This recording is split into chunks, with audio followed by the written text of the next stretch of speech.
Norėčiau pasakyti, kad aš niekaip negaliu sutikti su dabartiniai mūsų lietuvių istoriografijoje vis plintačiais, kars nuo karto pasirodančiais ir akcentuojamais visokiais manymais apie įtakas.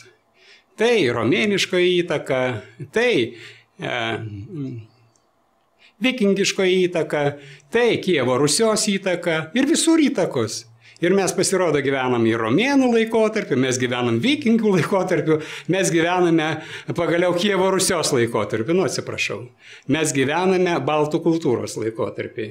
Tai vienas dalykas, kad mes save taip labai sumenkiname. Antras dalykas yra tai, kad pagaliau reikia suprasti, kad baltų kultūra yra tokia pat europietiška kultūra ir tokio pat, absoliučiai tokio pat, ir dar kartą pabrėžiu, tokio pat europinio lygio, kaip ir visa likusioji Europos barbarikumo dalis.